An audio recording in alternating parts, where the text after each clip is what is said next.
UCLA has been proud to host this summit for 17 of the last 18 years, and it's very appropriate that it be held here. UCLA provides education and opportunity for tens of thousands of students. And with our standing as the #1 ranked public university in the nation and our mission of service to the broader community, UCLA has a special obligation to help address the most vexing and important issues facing society today. Furthermore, UCLA itself has a major economic impact on our city and region. In fact, the most recent UCLA Economic Impact Report, published in 2018, showed that UCLA had a total impact of $11 billion on the California economy, and more than $4 billion of that was here in the city of Los Angeles. Housing, affordable housing, public transportation, and homelessness are all on the agenda for discussion today. At the Anderson School, the UCLA Ziman Center for Real Estate is engaged in a number of activities to help address the housing crisis in Los Angeles and California, including cutting-edge research, curriculum, public education forums, and housing policy analysis. These activities are especially focused on the housing needs of lower and moderate income households. Each summer, the Ziman Center offers its Levine Affordable Housing Development Program, a comprehensive 2-week program to early-stage affordable housing professionals from nonprofits, government, and private companies who are working to deliver much-needed housing units. We're proud that the Ziman Center and UCLA Anderson are taking on this societal challenge, bringing academic research and knowledge to bear on critically important issues that affect so many. As I'm sure you know, a poll released last week by the LA Times and the LA Business Council Institute found that 95% of respondents believe homelessness is either a serious or very serious problem in LA County. The second most serious issue, according to the poll, was housing affordability. Our region must address the housing crisis if we are to attract and retain workers and businesses and remain economically competitive. We're glad to see that increasingly in Sacramento, Los Angeles, and at summits like this one, government officials, academic experts, and community leaders are focused on finding solutions. We need all of these efforts by our smartest and most creative thinkers and hope they are successful. I hope you have inspiring discussions and panels today and a very productive conference. Thank you and enjoy the day.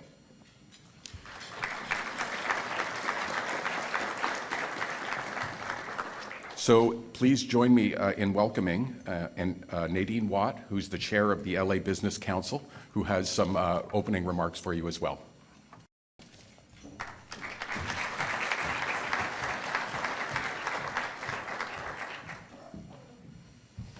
Good morning. I love seeing all you early birds here. You really want to get all your content in today.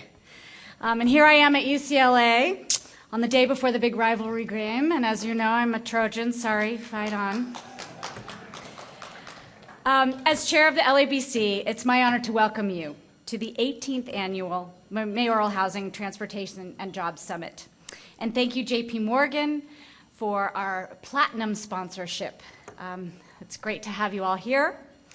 On Wednesday night, we honored at our VIP reception leaders in the field of housing, homelessness, and transportation.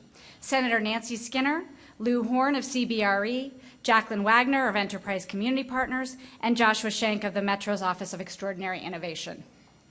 Each year, the summit brings together public, private, and nonprofit leaders to discuss solutions to some of our region's most pressing issues. This year is no different, but there is a sense of urgency this year in our resolve. We have nearly 1 million Angelenos unable to reasonably afford rent for a 1-bedroom apartment, 59,000 fellow Angelenos sleeping on the street, and nearly 3 homeless individuals dying every day in LA County. For the LABC, there isn't a more important humanitarian, health, and public policy challenge that we must address. Our leadership has prioritized homelessness as the #1 issue facing our region and agreed that we must not accept the status quo. We must call our current situation what it is, a crisis. By now, most of you have likely seen the LABC Institute's homeless poll done in conjunction with the LA Times and UCLA Luskin. If you have yet to see it, please go on our LABC website and check it out. The poll found that homelessness is the #1 issue for 95% of people across LA County. And while this is a shocking affirmation that addressing homelessness is the economic, societal, and moral issue of our time, we also know that our citizens, businesses, nonprofits, and elected leaders are coming together like never before. Across the board, Democrats, Republicans, conservatives, and liberals alike recognize that homelessness is a result of economic failure, not a moral character flaw. Los Angeles is leading the country in many areas. We are investing more than any other city to build out our public transportation infrastructure. Our city, county, and state policymakers are approving record levels of funding to deal with housing and homelessness through voter-funded Measure H and Prop HHH and the state budget. Our communities are welcoming homeless shelters and housing in their neighborhoods, and our private sector and nonprofit leaders are committing to be part of the solution, putting their dollars to work. This is a great start, but we must make major structural change to end this crisis as soon as possible. That's why today, the LABC released a statement expressing our support for the state to declare a legal imperative to provide a roof over the head of every individual and family, coupled with supportive services to address physical and mental health needs as well. Thank you. We're asking our state and local leaders to change the framework under which we operate so that having the opportunity to be brought indoors is a legal right. Throughout the day, we'll challenge our experts and public officials to answer this call, sending a letter in support to the governor and local leadership. If there is one thing we ask that you will leave here today, it's that we must craft urgent and creative solutions to this growing crisis of our time. Now, to kick off the discussion and to propose some innovative solutions Los Angeles can employ, I am now pleased to introduce Jonathan Wetzel, Director and Senior Partner at the McKinsey Global Institute. Jonathan was the lead author of the McKinsey Global Institute's 2016 report, A Toolkit to Close California's Housing Gap, finding that California needed to build 3.5 million new units by 2025 to address our gap. This report has been used by local leaders, state officials, and Governor Newsom to help drive public policy around housing development and to help us set targets that match the problem. Today, Jonathan will be presenting a new report focused on Los Angeles and what it will take to preserve our stock of affordable housing and how we can utilize new construction methods to build housing more efficiently and cost-effectively. Without further ado, let me introduce Jonathan Wetzel, straight off the plane from Shanghai.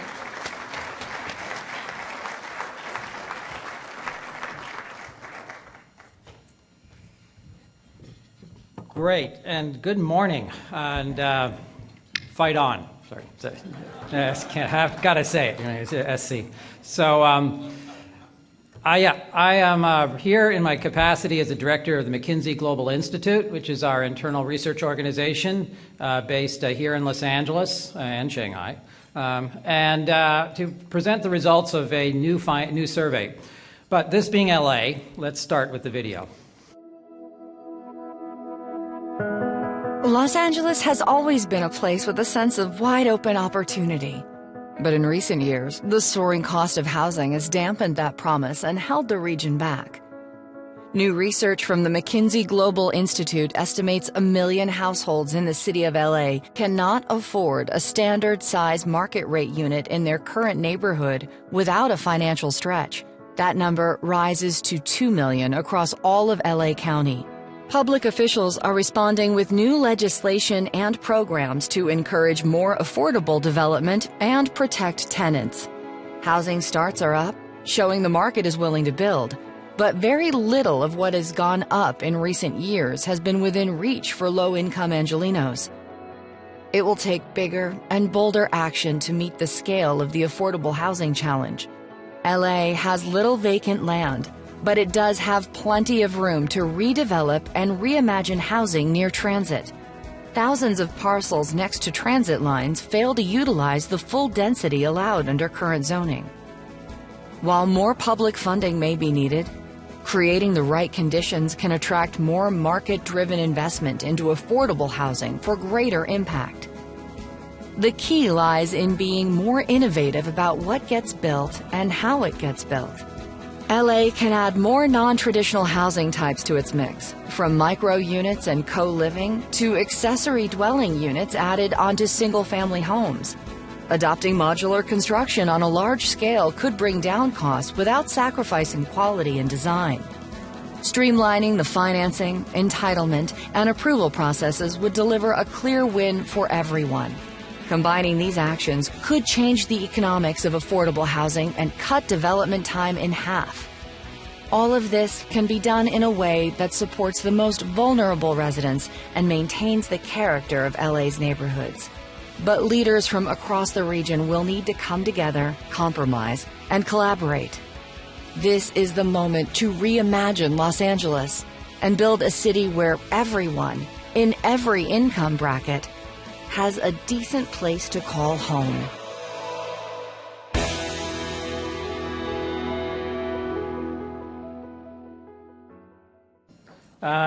As you can see, this is a bit of a departure for McKinsey and Company, the somewhat staid management consulting firm that we've come to know. And that's because, first of all, those of you who know, 2 years ago I was, I think, at this panel with at this podium introducing our California statewide findings. And from that, it's really my credit and pleasure to give thanks to Mary, Leslie, and the LA Business Council for the initiative to take that to the next level, literally here in Los Angeles, to say, what are we going to do to take that statewide challenge and turn it into a regional and a local opportunity? And that's what this is all about. So I'm going to present in the next 6.5 minutes affordable housing in Los Angeles, delivering more and doing it faster as an appetizer, hopefully as a scene setter for your conversations today. The first chart is essentially saying that we've built on, this is again not coming out of the blue. We've been doing this research for years, starting globally, more recently at the state level, and now here at Los Angeles level. This current research is available at mckinsey.com/MGI. Everything I'm going to say today is there, and it's a 65-plus page report. And more to come.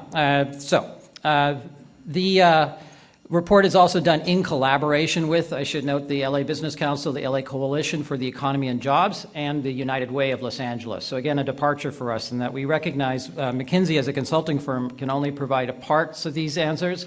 What we're looking for is a real coalition building effort, which I'll come back to. Here's the stat, right? Nearly 2 million households across LA County are unable to afford a standard unit. That is real money. That is money that's going to rent or to mortgage payments. That is not going to healthcare, education, consumption, tourism, you name it, jobs, basically. Roughly $32 to $36 billion a year of consumption that is essentially being transferred from our pockets to somewhere else, but not to LA County. So that is the challenge that we face, and that's what we wanted to address. Now, we have been making progress. Let's be clear. We want to celebrate what's been happening. LA can build. And as we look at the fifth cycle RENA assessments, we're on track to deliver fifth cycle RENA assessments, as you can see. But what the challenge is that those fifth cycle assessments that build does not translate into affordable housing. Well, roughly 90% of what's being built is being built for area median income of 120% or above. So LA can build, but LA hasn't been building affordable. That's the challenge here.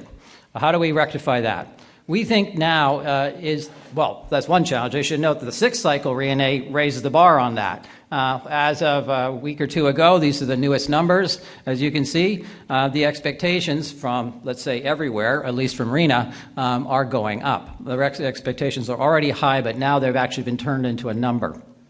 So meeting that is a challenge, but we think LA is up to it. Because this is our history. We can reimagine ourselves. We are the city of dreams that makes them reality, and this is the moment to do so. And to reintegrate a region which has become fragmented into one which is pulling together to create homes for everybody in every income bracket. How to do? First step, we have a 6-step program. I'm going to go through each one of them, so I'm not going to spend any time on this chart really. Best to say no. It's not one answer. It's an all of the above, and these things tie together. We can't just pull and pick. I mean, we can negotiate, sure, that's the nature of this, but we need to think about this as an integrated solution, and a solution not just for building, of course, importantly, but also for preserving and protecting. I'm going to be very clear. This is all one agenda. It is produce, preserve, and protect, and then how you do that is our challenge.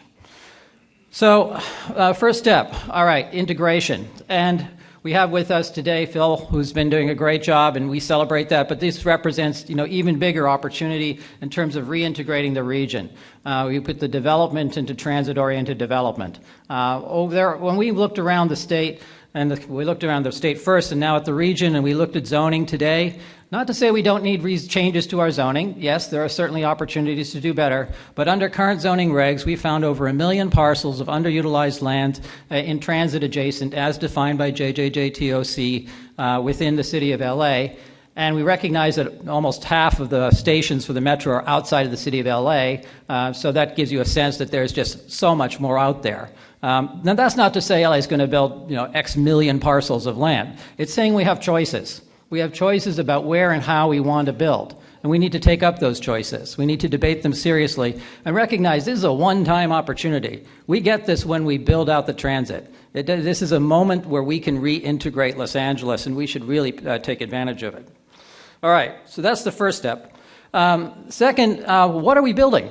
Now, historically, we've got a pretty traditional Palmer-type multifamily standard apartment building that we've been doing in LA.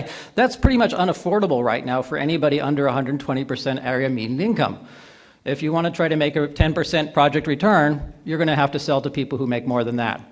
So that's kind of our challenge. We think that there are options. We haven't really rethought the construction techniques, and we haven't certainly rethought the housing formats. So whether we're thinking about micro units, affordable accessory dwelling units, bungalow conversions, triplexes, single family home conversions, all available and all create a meaningful cost savings, which can in turn be translated into set-asides and into affordable housing. And we emphasize that it needs to be translated into affordable housing. It's simply having the cost savings is not enough. Now, one of the other things we mentioned is productivity in terms of prefab and modular. And we think is a win-win on the job site, actually, that LA could become the center of a prefab industry for the country, if not for the world. We have to take up this challenge and to meet our demand. So then creating that demand actually translates into great opportunities on the supply side. Time. A lot of the reasons things don't get built, particularly by small developers, is that it just takes too long. 3 to 5 years is what we've been hearing. There's great work being done at the city level in terms of Build LA and the parallel processing for design, for case studies. We can do more and we can do it better and we can extend it. We can extend it to every city in the LA region. And by that, cut the time of development in half. We think there's a tremendous set of opportunities there. Finally, protecting.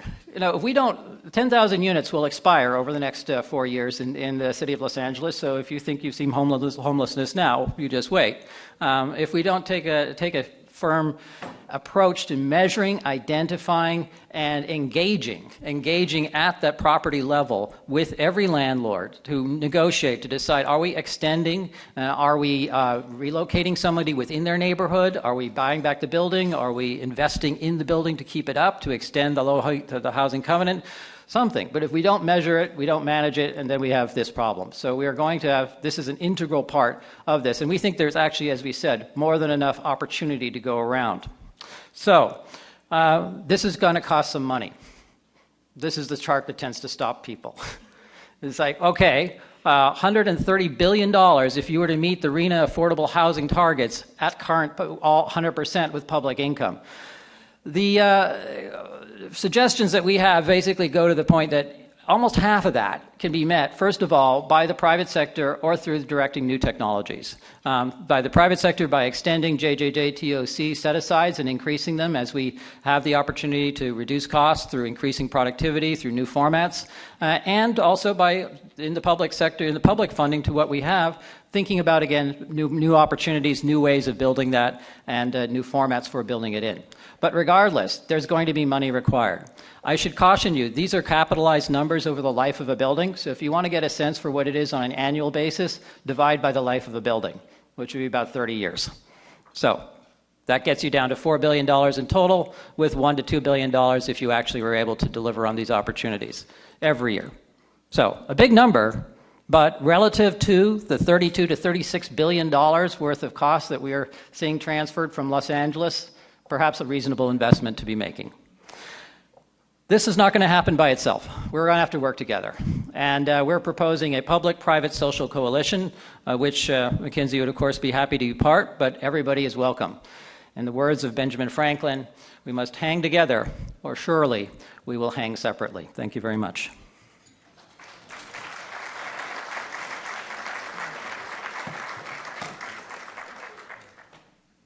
Please now welcome today's first panel, Leveraging LA's Public Transportation Investments.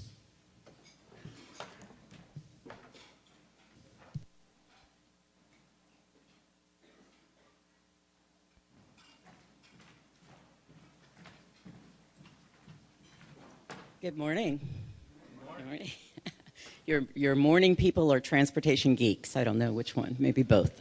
So I'm very happy to moderate this panel. I'm going to have brief introductions of each of our panelists. There is Marty Adams, who is the General Manager and Chief Engineer for LADWP. David Grunwald, who's Senior Vice President for LA Region National Corps. George Kevork, Senior Public Policy Manager, SoCal Lift. Tom Warren, Executive Manager Director, Holland Partner Group, Southern California, and Phil Washington, Chief Executive Officer for Metro. And I'm Claudette Moody, and I'm very proud that WSP is a sponsor of this event and very happy to moderate this panel. So welcome, everyone. Just a little framing. We've got public investments in transportation, and they're driving innovations in housing and sparking creative new technologies to solve congestion and traffic issues. This panel today will discuss what our future transportation infrastructure will look like and how it can be an incentive for much-needed transit-oriented development, first-mile, last-mile solutions, and dealing with traffic issues. Oh, and electric vehicles. I forgot that one. So we just heard Jonathan's presentation. We saw a lot of it in the uphill climb that we have in terms of creating affordable housing. Is there an opportunity to spark housing development, and how are you doing that with Metro? Well, first of all, it's great to be here, and thanks for having me. Yeah, absolutely, yes, there's a nexus between transportation and housing. We all know that. We have been very, very aggressive in our programs, our joint development programs, to spur and encourage development around our stations. We have been so aggressive that we have set a goal of about 35% in terms of our whole portfolio of affordable housing in and around our stations on our property. We are actually closer to 40% with our program, our portfolio of affordable housing. So we have been aggressive in dealing with developers and encouraging them to think really not just transit-oriented development, but transit-oriented communities.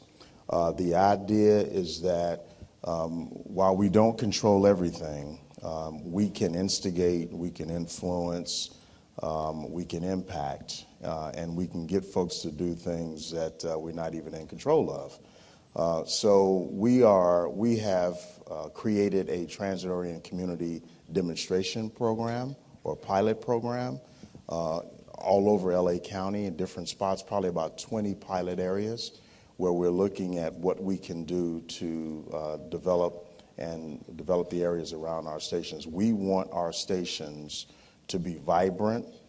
We want our stations to be destinations, actually.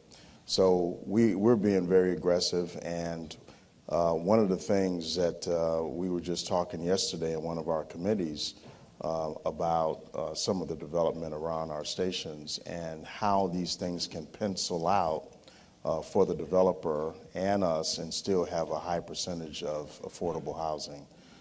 So I look forward to the discussion. So I want to add a little bit, because even though there's a homelessness panel later in the day, Metro is doing some outreach in that regard as well. And there was an astounding statistic yesterday at housing. You've housed 1,000 people, or is right. that one? Yeah. Well, we have a challenge of the homeless population on our system seeking shelter. Sometimes we become a mobile shelter. Our trains, Red Line and Purple Line. We have developed teams, what we call C3 teams of 5, mental health specialists, former homeless person, to engage the homeless on our system and to help them get transitional housing. And so we have actually been able to house or help 1,000 people find housing. We see this as it's a big issue on our system, and so we're doing our part as best we can to make sure that we engage them. And that's a new role, really, for a transit agency, isn't it? It's a new role. I think it's a new role, but we don't just move people, you know what I mean? I mean, our core function obviously is mobility, but we are not your grandfather's transit agency, if you will. And so the idea of taking on a huge role in the homelessness issues, taking on a huge role in affordable housing, taking on a huge role in jobs and employments and in getting people ready, we see that as one of our functions as well. David? Yes. You're up. As a leading developer and property owner of affordable housing across the state of California, National Core, you've been in the forefront. You've also been the recipient of state funding sources like affordable housing and sustainable community programs. How does the AHSC, I wanted to get that right, that's why I slowed down, ASIC, thank you, program leverage transportation investments to develop affordable housing? That's a great question. Can I get a show of hands of folks who know or have heard about the ASIC program? So just a few people. 6 months ago, I knew nothing. I did not know what ASIC meant. I had no idea what the Affordable Housing Sustainable Communities program was. And I started a project immediately that was an ASIC project. I was petrified because I didn't even know what the acronym meant. I have spent 6 months now working on a very important ASIC project, and while I'm not an expert, I have a very good understanding of the ASIC program. It really is excellent public policy. It marries affordable housing, transit improvements, sustainability, public greening, and helps improve a community by pollution reduction, greenhouse gas reduction, as well as promoting public transit and non-reliance on cars to sustain the affordable housing and the community. So just to give you an example of the program, in this current round, there's $500 million available. The money's generated from the cap and trade options, the revenue that flows from from that program flows into the ASIC program. And the money is used. You can, in your funding request, you can apply for up to $30 million on a project. $20 million could be used for the affordable housing piece. $10 million can be used for public transit upgrades. And there's a broad range of public transit upgrades. It includes purchasing rail cars in the Bay Area. It includes buying electric buses in Southern California. It includes bikeway improvements, pedestrian improvements, urban greening improvements, and it really leverages, it's a real nice leveraging between public transit and housing. And it is the wave of the future. The program will sustain through 2030. So every year, this program will contribute to leveraging transit and affordable housing development. It also you can also include a homeless component in it. On the project we're working on, 50% of the project is for homeless folks. So it's a broad program. It's great public policy. It leverages all these different components, and it will make a difference in Southern California. So who qualifies for that program? Who can apply for the grants? Any affordable housing developer can apply for the program. It is very complex. It's the most complex public funding application I've seen in my 30 years of doing this work. A consultant opportunity there. So there's a consult. At National Corps, a little plug, at National Corps, we have an outstanding team. One of our team members may know more about ASIC than anyone on this planet. He spends every day, all day long, researching ASIC. Thank you. And Tom, Holland Partner Group has prioritized building mixed-use properties around major transit centers. What does it take to finance affordable housing around transit? And is there any current or proposed legislation or regulation or policy that would help make it easier to do TOD? Sure. Clyde and I have been focused on encouraging cities to build density or allow density near transit for a number of years, and it seems that over the last several, that initiative has been gaining momentum. The goal is, I mean, we need density. All this, LA in particular is mostly single-family zoning, and even where it's not single-family, the zoning's set in middle of the century when the automobile was really king. So it's a big challenge to overcome those base zoning laws. And anything that will allow more density around transit helps. I mean, I think the TOC program recently is a huge help, because what that essentially does is it motivates developers the cities are trading additional density in exchange for affordable housing, and the additional density provides more market rate housing as well. So you end up with a win-win. I know many people see this as a huge sacrifice to give up density for affordable housing, but it's really a great way to incentivize it. I mean, housing is incredibly expensive. We have well-meaning initiatives, sustainability policies that end up just adding costs to the cost of every unit. Affordable housing is even more expensive to build than market rate housing in many cases because of the strings that come with the financing, the prevailing wage requirements, ADA requirements are increased when you get federal dollars. So you have to work even harder to make that work. It all requires, any affordable housing requires subsidies, and this TOC policy actually provides that subsidy by allowing more units, which economies of scale makes more out of the land, and that's really effective. The bond financing program has been a good one. And we've used that as market rate developers to help make projects work that have affordable requirements. It is recently, I think, as a sign of the success of these policies, the bond program is now oversubscribed for the first time since I've been working with it, starting in 2004. And there was $750 million in bond cap left in 2020. They got $1.9 billion in applications in this last round, so it's competitive. That's good and bad. I mean, it's been a great program that's available, but now it's harder to utilize.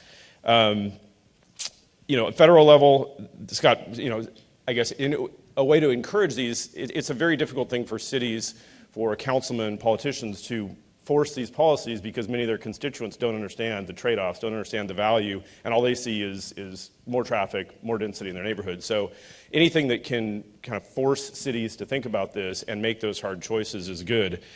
Scott Peters from San Diego has sponsored a Build More Housing Near Transit Act federally, which requires any city government recipients of the FTA dollars for new starts to study the feasibility of transit of affordable housing near transit lines. So there are things in the works that are helping, and it takes everything that we can put to it because of the costs going up. So Phil, there's going to be a finite number of rail stations, even on your burgeoning system. You're working on a next-gen study for your bus program, and you're also working on a BRT outreach. And BRT is bus rapid transit. It's either in a dedicated right-of-way or a dedicated lane. Is TOD or TOC viable for a BRT line, for example? I think so. We think so. First of all, you're right. We're going to have so many new stations, both rail, bus rapid transit, and what's resulting from the next-gen study that I'll talk about in a minute. So I do think even with bus rapid transit, even on within dedicated right-of-way, that there are opportunities for development at those major hubs that we're building. And so we want to encourage development at those stations. Now, the next gen study that we're doing, what we're saying is that we are going to wipe the slate clean in terms of service on the street for buses. We know that employment centers have changed. There's new residential development at various places. This has not been done at LA Metro in the last 25 years or so. We tweak the system, 2 or 3 times a year, but this idea of wiping the slate clean and looking at new routes, looking at all of these things is what we're doing now. We're nearing the end of that study right now, and we're going to put new lines on the map. And we're going to present this to the public in January. We're asking our board in January to approve us going out to the public to lay this out, but it's absolutely necessary. We're building all these rail lines. We need connection services on the bus side, and we need dedicated right-of-ways. And so some of you may have read about bus-only lanes that we're doing and all this. We think that when you talk about moving the mass amounts of people that we move, that we should have bus-only lanes. We should have prioritization on our rail lines. I mean, it's ridiculous for us to have to stop at an intersection for a single occupancy vehicle, and we've got 300 people on the train. It's crazy. And so the idea of having signal preemption and prioritization along our rail lines is very, very important too. And we're starting that with the Expo line, working with the cities to have prioritization and signal preemption. That will really increase the speed of our system, not just the rail system, but the bus system as well. Our big challenge is speed. I mean, our buses are in the same traffic everybody else is in. And so that's why we've really been pressing these bus-only lanes. Tom and David, is that an opportunity, BRT, or is that an opportunity for developers to develop? Are the stations too small? Is it something that's viable for your effort? No? Well,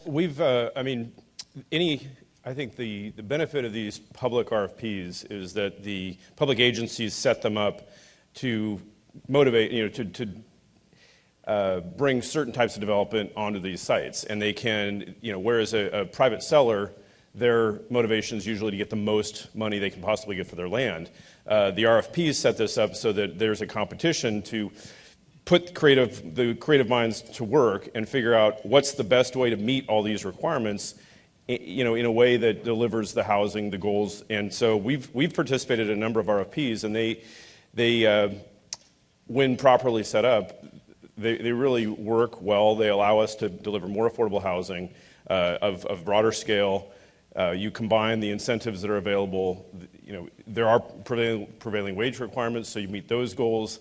We've restored historic houses. There's a deal in San Diego that we're doing. It's under construction, and 20% affordable, preserving a historic house, building office building for now UCSD coming into San Diego, and in a 38-story tower. So all of that was only made possible because that was the goal. And we paid less than market for the land, triggering prevailing wages, but it got San Diego what they wanted and so jump-started it's a partnership with public agencies that can help develop that. So I think it's an excellent opportunity again to merge affordable housing and transit together.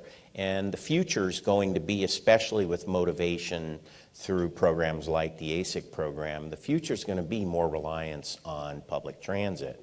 We cannot sustain single cars as a way to move people around in Los Angeles. So we're actually looking at existing transit RFPs, including a bus station, and we believe it's a very thoughtful approach for merging these two, transit and housing. So Marty, accessory dwelling units or granny flats, it's not necessarily directly connected to transit, but it's increasingly a popular tool to increase the housing supply. How can DWP support the growth of those units while addressing power line safety concerns? Well, we were shocked to find out that we actually were holding up the housing market in this area, so just for a little bit. So, to give you a little history, in the 13 years leading up to 2016, there were a grand total of 644 applications for ADUs in the city of LA.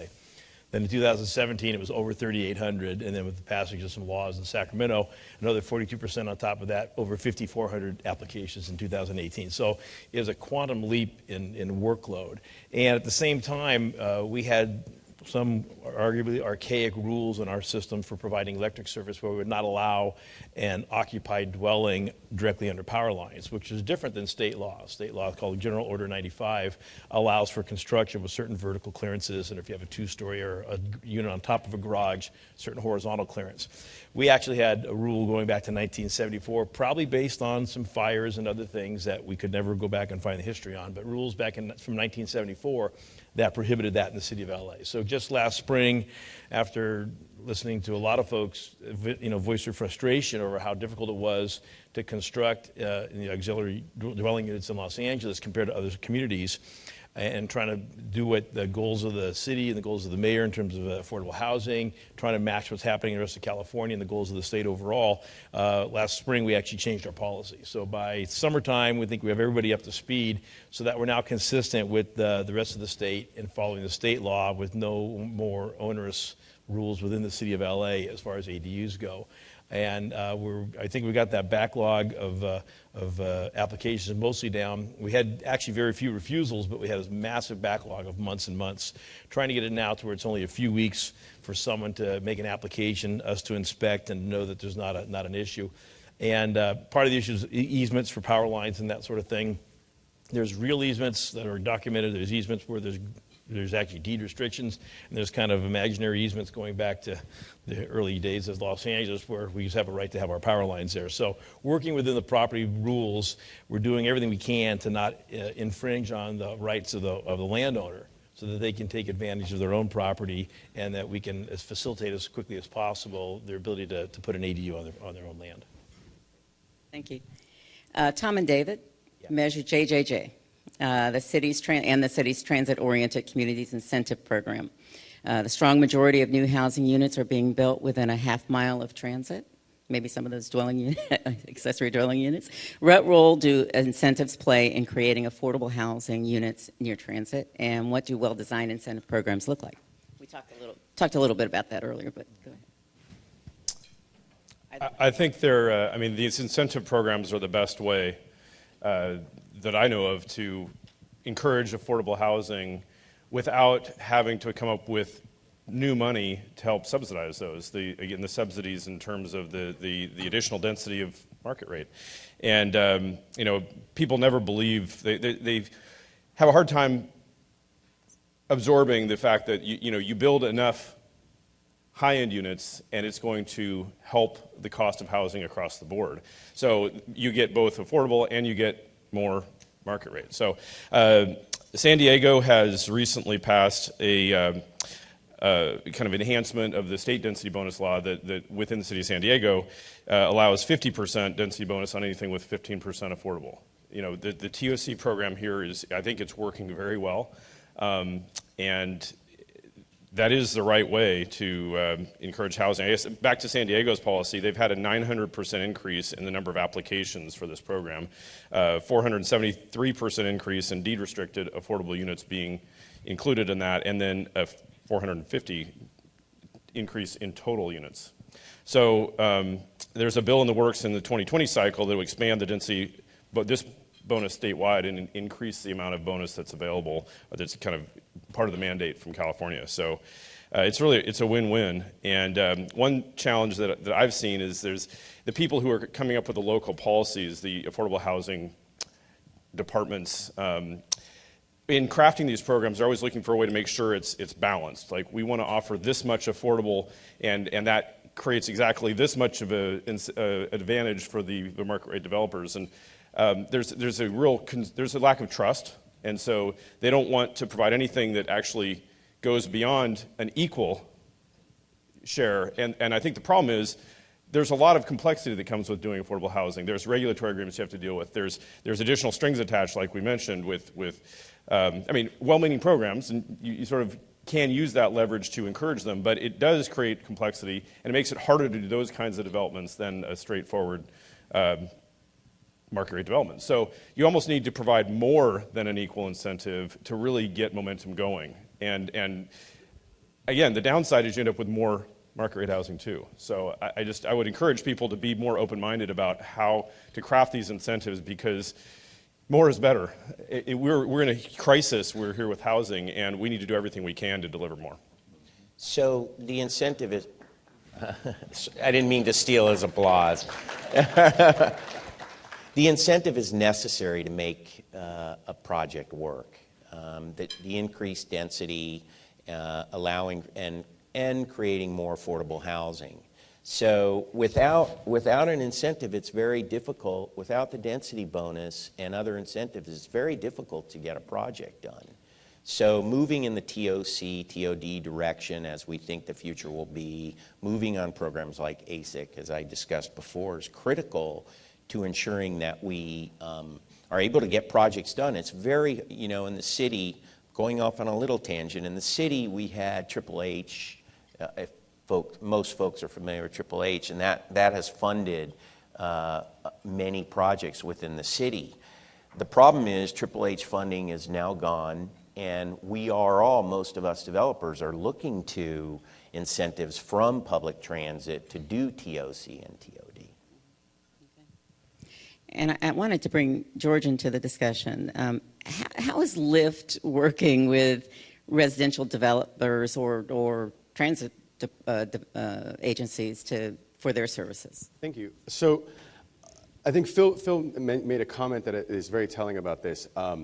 Looking at this housing and transportation, it's really about reimagining and not just tinkering and fixing, tweaking here and there. And I think the way we look at it is we're trying to reimagine the way neighborhoods and communities are built around people and instead of around cars. You mentioned that a lot of the single occupancy vehicles that are blocking the speed of buses. 80% of the vehicles on the road in LA are single occupancy vehicles.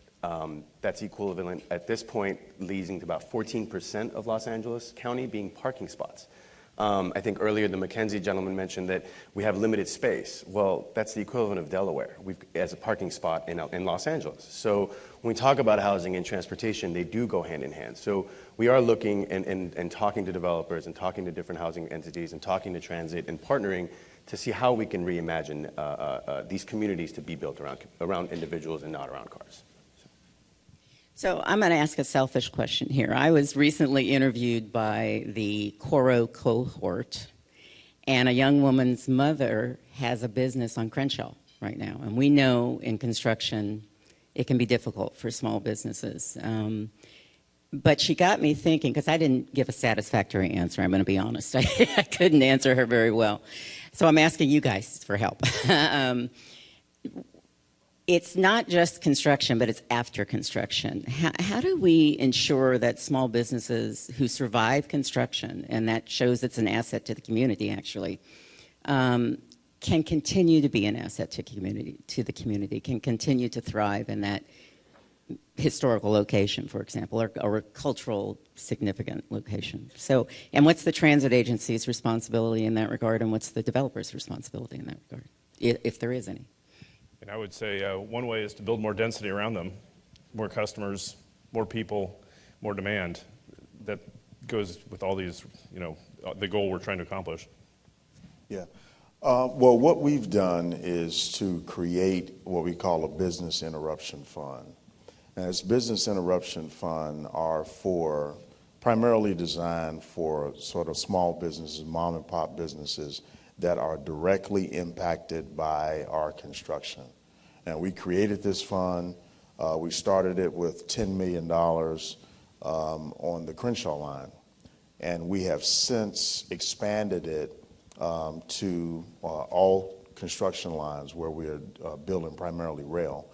And so we've done that now. Now people will say, well, you know, we are being impacted by construction 3 blocks away. But right now we've said directly impacted, which is like right outside of your door, if you will. And that fund has worked. You have to show a loss, you know, year over year, or the construction impact has to be there. You have to be able to prove that you've lost some revenue, if you will. But that is working. We've expanded that. There's only one other transit agency in the country that's doing that, and that is in Houston right now. But obviously, we have much more construction going on, and so I think that is probably going to be the norm around the country. It's become permanent now. It was a demo program. Yes, it was a pilot program. Now it's become permanent, and it's pretty successful. We like Phil's program so much we actually stole it at Water and Power. So I guess flattery or imitation. Yeah, So, we're now the only public utility that we know of that are doing that in certain circumstances. But beyond that, for small businesses, one of the things we really are trying to do is really reach out to the community with rebate programs and such for energy efficient lighting. Let us involve you with the EV charger rebates and things like that for your customers and for your employees, so that hopefully, if you survive construction intact, we can help you keep your bills down and make your place of business a better place to visit. I think that's a wonderful program, and combined, they could really be helpful to folks. We're going to switch gears a little bit and talk about first mile, last mile. We talk about that a lot. It's a phrase that's caught on. And to make our transit system most impactful, we must make sure that Angelenos have easily accessible and affordable options. George, you want to talk about what Lyft is doing working to fill that gap? And can TNCs and transit get along, is what the question says. I love that question, and I hopefully have a slide that answers that with the headline. But there it is. So the reality is, I think, this isn't a mutually exclusive issue. I think TNCs, and you were talking about how you can help businesses. One of the things that we've done well with Metro is, as construction's going on, we've got our scooter folks in touch directly with Metro. So when there's a construction site happening, if things need to be moved, a bus location is being moved and adjusted, we're in constant communication, because we looked at the numbers, or not we, but the NHTSA looked at the numbers, and 35% of rides, vehicles are being used for under 3 miles for rides. So if we can eliminate those, put them on a scooter, that way you can get that person under 2 miles going within the business, because that's where they're going. They're going to the local dry cleaner, going to the local doctor. So if we can figure out a seamless way that you can get off the Metro, get on a scooter, get on a ride share, whatever that, or shared ride with 2 or 3 other people, going down to USC, going down to LA Trade Tech, however that works, I think that's essentially the vision. The number I like to point out is 30% of, and I'm sorry I'm throwing out a lot of stats, but 30% of our riders don't have a vehicle, which means they have to rely on transit, which means they have to rely on walking and buses. 40% of our riders 41% of, this is California statistics, not nationally, use transit at least once a week. So to me, it is seamless and integral that we work together. And that's why we've developed partnerships with a lot of transit agencies. We've got relationships in Santa Monica. We've got with the Big Blue Bus system. We've got relationships with Monrovia, with the Go Monrovia program. And one of my favorite, and we're still tinkering a little bit, and we will reimagine it, is the LA Metro partnership, where we launched a program, and I think our marketing team is here, Casey from our marketing team, where we developed a shared ride program, where if you take 5 shared rides, you would get a $20 tap card. And you can use that on Metro. So you click in your app, you take the 5 shared rides, you get a $20 app credit. If you have a tap card, you can feed the money into your tap. If not, you can go get a new tap card. So the idea was to build around the community of folks that we know are already in a vehicle with somebody else. They're willing to share. They're willing to take a joint carpool ride. These are people that would be more inclined to take a transit ride. And we found that 4,000 people used the program and took 5 shared rides within a 1-month period. Of those 4,000, almost half were first-time TAP program participants. So the idea is we can help bring folks and change that behavior and understand how to incentivize, to your point, of those rewards and incentives, not just in housing, but in transportation, to drive that network and to drive us to transit. So. All right.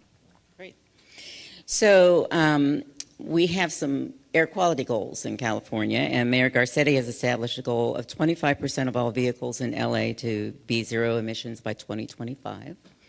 And Phil, we know that you're working on your zero emissions plan with the wonderful consultant firm, I believe, WSP. And Of course. Nice plug. Yeah, to become the first major transit agency in the U.S. to have a fleet of entirely zero emission buses by 2030. How are you going to get there? Well, we do have that goal. Our board has said by 2030 we need to electrify our entire fleet. That's over 2,000 buses. We are well on our way. We're starting with the Orange Line in San Fernando Valley, where we will have an all-electric fleet by the end of next year. But let me just say that, right now, it's going to be a challenge. It's going to be a challenge. The technology right now is not really there. When we talk about, purchasing electric buses is one thing. Actually, that's the easy part, right? The retrofitting of your facilities, the training of your mechanics, the charging apparatus and the mobile charging 300 vehicles overnight in one facility. It's pretty incredible. I have been talking to industry right now, and industry is mixed now on whether the unit price of those vehicles will come down substantially. Right now, for a 60-foot bus, the articulated bus, they're running about $1.2 million a pop. The 40-foot electric vehicles are somewhere around $700,000, $800,000 a pop. As opposed to what? As opposed to a clean natural gas vehicle that we're running right now, that's about $500,000. And so, the whole industry is hoping that those unit prices go down. But again, the industry is still out. I mean, I've talked to industry. I talk to them almost, every week. Some of them say, hey, Phil, those prices are not going to go down that much, unit prices for vehicles. And some of them say, well, they may go down just a little bit, over the next 10 years. Because we are talking about 2030. Our mandate is to electrify that fleet by 2030. So there's going to be some challenges. We're having to actually purchase more CNG vehicles because we're in a situation now where many of our clean natural gas vehicles that we have now on the street are reaching their useful life. So we've got to purchase additional CNG vehicles now. Just to keep service in town. Just to keep service on the street.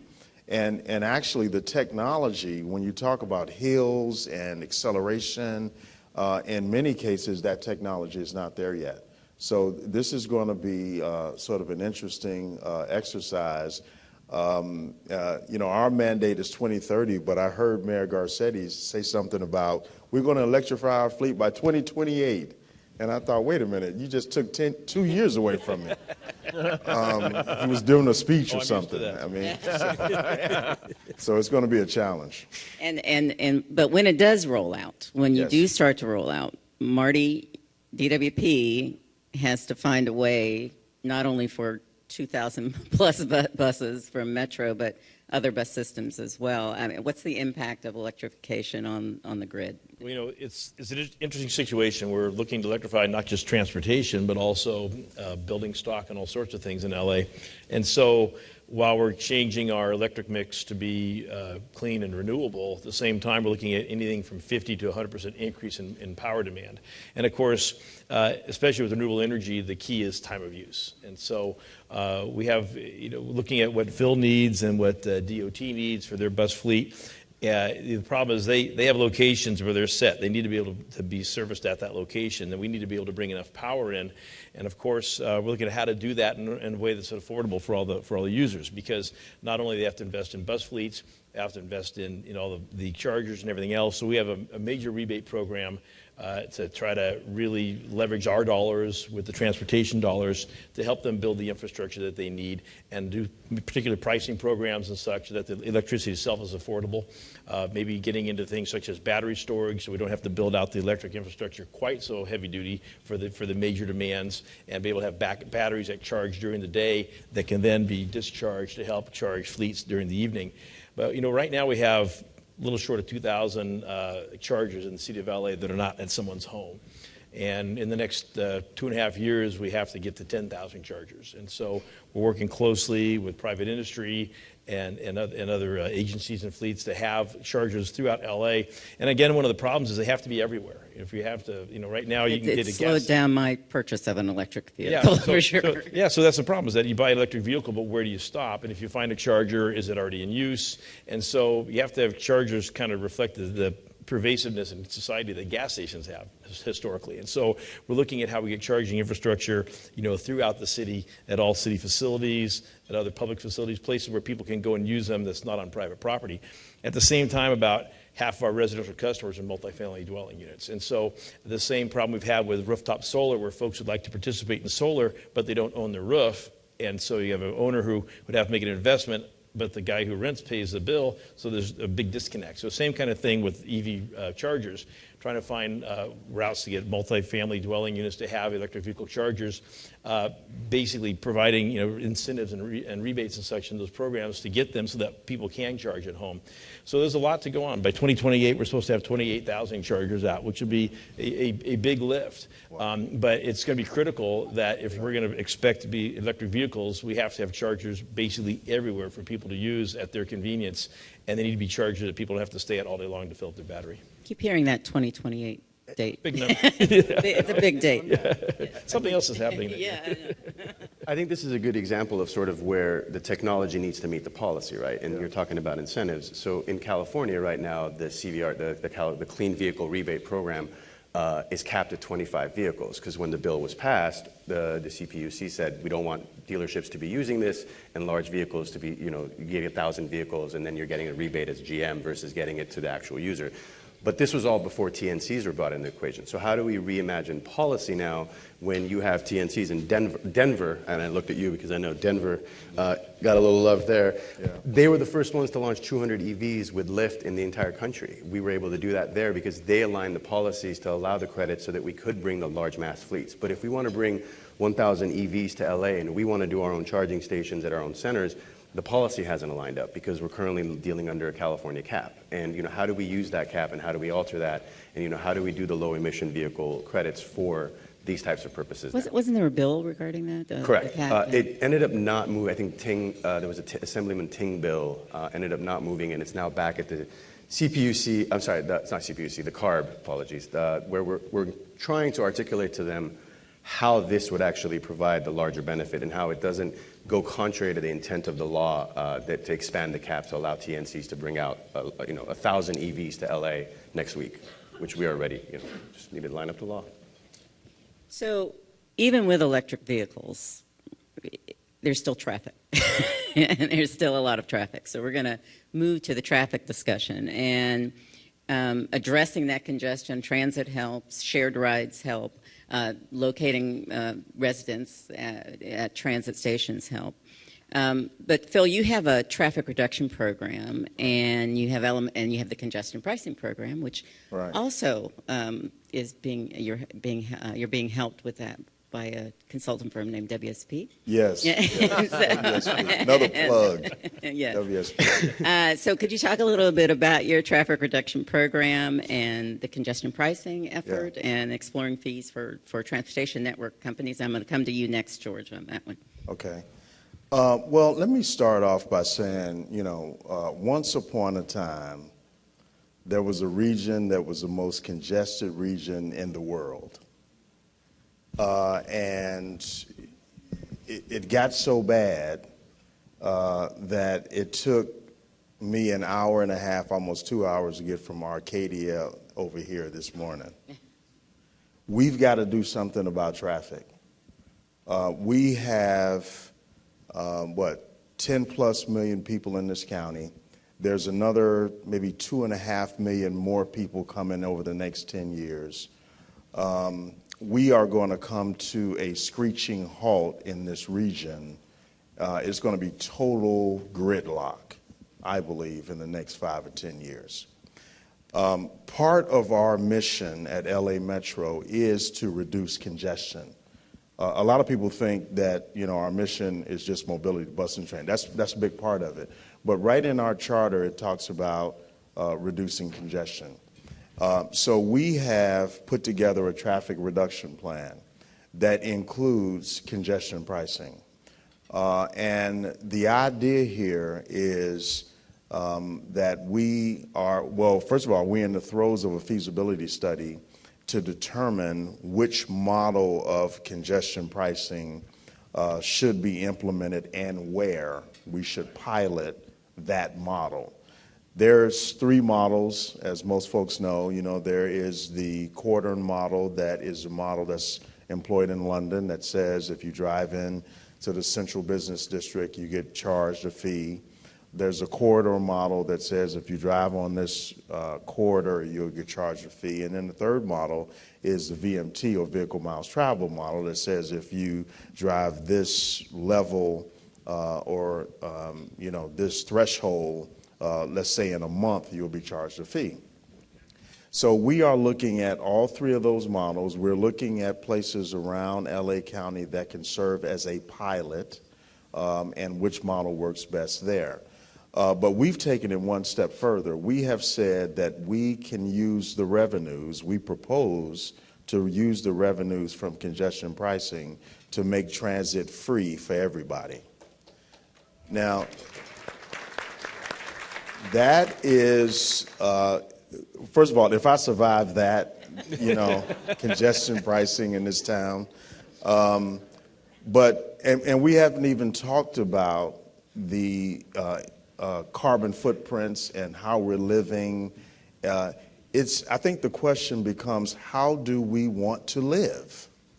How do we want to live in the next 5 or 10 years? And so we are in the throes of that feasibility study now. At the end of that feasibility study, which is going to take about 15, 18 months, we are going to identify a pilot area, multiple areas within this county to pilot that congestion pricing model. Within that pilot area, we will have an opportunity to make transit free. Obviously, there needs to be some transit alternatives within that pilot area, but we can start incrementally. We can make transit free in that pilot area to start with for all students. We can make it for all seniors, and eventually transit free in that whole area. And then lastly, making transit free in my mind, I've been dreaming about this, right? I mean, really. If we can take away the burden of transportation for families, the benefit, we can't even identify all the benefits, but just imagine that a family does not have to pay $300, $400, $500 for a transit pass. That could be the difference with them staying in their apartment, staying in their house. It could reduce homelessness. It could do all kinds of things if we are successful, which I think we can be, to employing and implementing congestion relief and congestion pricing and making transit free in this whole county for people. So, George? All right. How do you feel about those congestion fees? Do I have a slide to answer? Is that probably? Well, look, and actually it is in the slide. In 2017, the CEO of Lyft put out an op-ed in which we explained that we support, there it is, the end of traffic, that smart lanes will supercharge everyone's commute by being active during peak hours, returning to regular lanes during off-peak hours. And our position has always been, and I think I said this, that transit and TNCs are integral. And there's sort of 3 things I wanted to cover.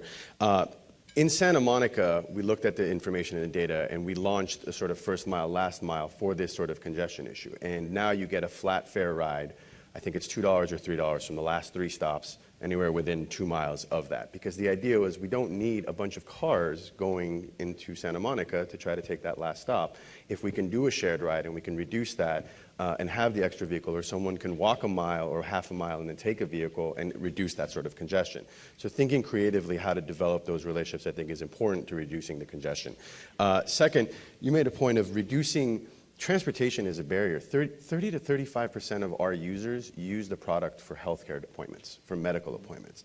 How do we utilize that and integrate that, and how does that tie into congestion? How many folks are going to medical visits? How can we integrate that with shared rides to do these types of medical visits?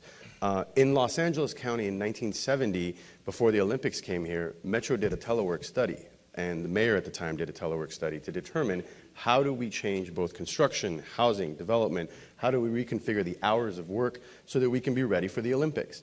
How do we revisit that issue now when we know that there's about 100,000 LA County employees on the 110 freeway in the morning? Because just as LA County employees are going into the freeway, they're going downtown. The employer in the county is the county. The county's the county. And they're going on that 1-5 north or 5 south to the 110 interchange in that 2 lanes, and you can watch the entire city going to work. So the point of all this is that there is a solution. Congestion studying is the right way to do it. We do need to figure out a congestion pricing program. We do need to have smart lanes. We do need to charge for certain periods and allow that it's free when it's 3 or more people in a vehicle. But ultimately, I think Phil's right on this. You have to give people the option. There needs to be the free transit option. You cannot make transportation the financial burden. Mm-hmm. Mm-hmm. So, David, in conjunction with that, either in a congestion pricing pilot or beyond, should we continue to reduce parking requirements for developments along transit as a way to encourage people to either take Lyft or transit or some other way to get about? Absolutely. But I want to ask a question again. How many of you are willing to either reduce the number or eliminate the number of cars in your family? A few. So the challenge is we need to go in that direction. Phil just told you we're in crisis and we're moving into a bigger crisis in terms of transportation in Los Angeles. So the big challenge is if folks aren't willing to give up their cars or reduce the number of cars in their households, how do we make improvements? We can create as much public transit as we need, but if folks still attach to their cars, it's very difficult. So incentivizing or creating housing opportunities that have zero parking or reduced parking is a great idea because it robs people of the ability to park. There's a challenge on that too, which I've realized in a recent project I'm doing. If you go into a neighborhood, you build 100 units of housing and you say zero parking, the neighbors are going to say people are going to park there anyway, and they're going to complain that you're just congesting our streets instead of parking the building.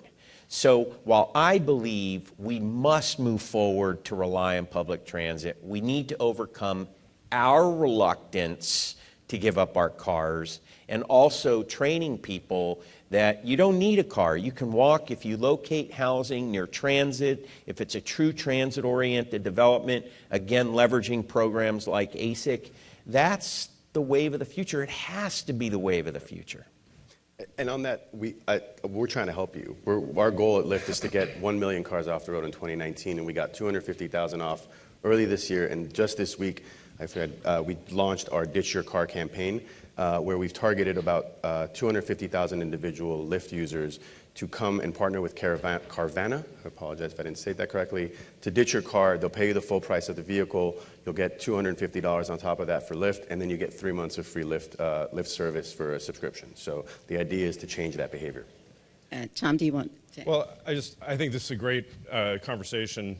The idea of kind of enforcing reduced parking in these apartment communities. We do a lot of business in Seattle, Portland, Denver, and San Diego, LA. In Seattle, we'll build at 0.6 stalls per unit and have vacant parking stalls. But they've got a situation where all the jobs are within walking distance of a very small place that's now a complete traffic disaster getting in and out of there. But it's also obvious where you can go. This region's not set up that way. I mean, we have, by nature of the patterns of development over the last 50, 60 years, It's a mess. I mean, we're building a lot downtown. We have a downtown entitlement environment that's fairly conducive to development. So we've seen a tremendous amount of development downtown. That's great. There's a lot of housing units, and so downtown's actually more affordable than many of the other places in the region. But the jobs are not all going downtown. Some are, but they're really going to Hollywood. They're going to Culver City. They're going to the West Side, places where there's terrible transportation infrastructure. And those places also have pretty challenging entitlement environments. Culver City has seen a boom recently of new office development. It's great. Unfortunately, it's on transit. Right. And it's on La Cienega and transit. So it's pretty easy to get to, but it's almost impossible to build in Culver City because their policies are sort of loose. Their policies are, why don't you bring us a proposal and we'll let you know what we think of it. And how can you go bid on land, buy land, if you don't have a sense of what you can build on it until you talk to the city and negotiate it over the course of 3 years, right? So doing everything we can to increase by right or very streamlined entitlement processes in the places where these jobs are going, or find a way to motivate employers to go where it's easier to build. But that's hard. I mean, that's really hard to do. So I think, it's a very difficult political lift to go increase the densities in places that are already populated. Mm-hmm. But we have to do it. That's the only way we can overcome this, because just reducing the parking ratios for policy, we still need to build. We've built at 1 per unit, and it's not enough. We end up having challenges. Well, maybe it's a way of creating more affordable housing because we can't get people to rent in our building as easily when there's not enough parking. Can I mention one thing? Just because David talked about, how do we incentivize people to give up their cars and everything. I think the timing and what we're doing here is very interesting. We have an opportunity, right?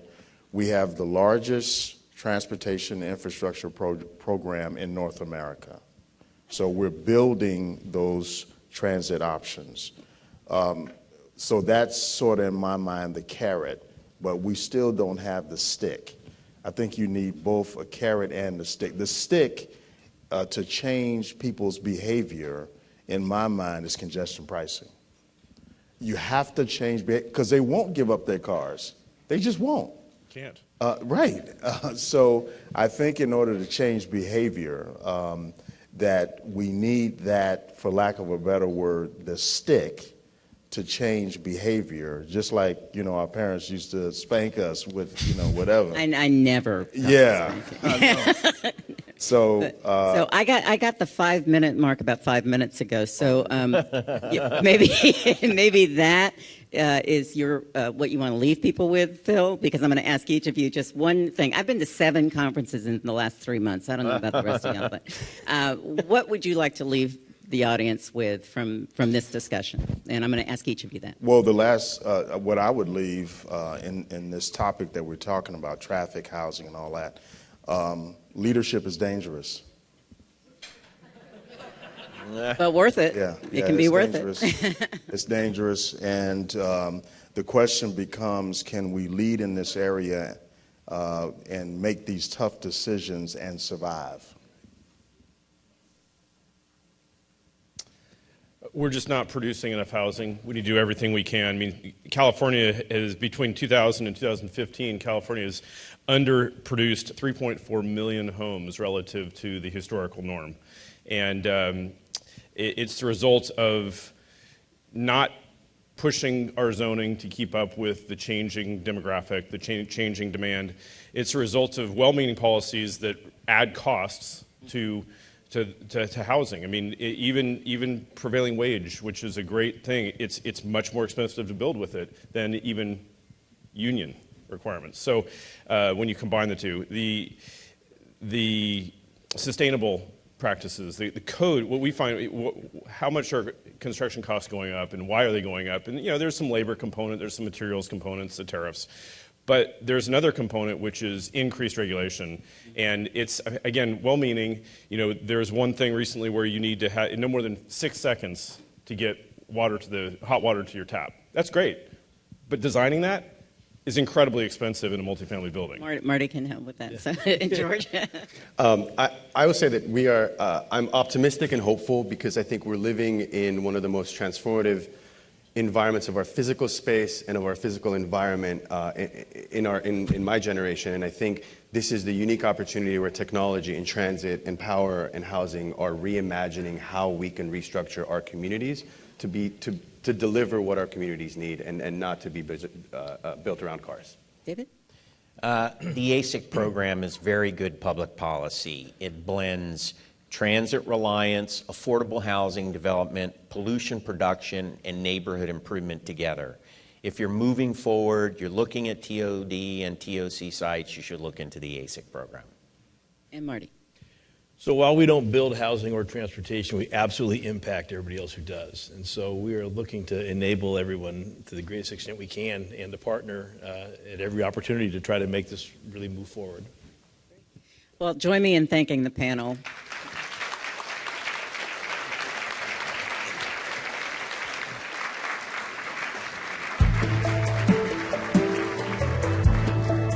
Let's give one more round of applause to our panelists.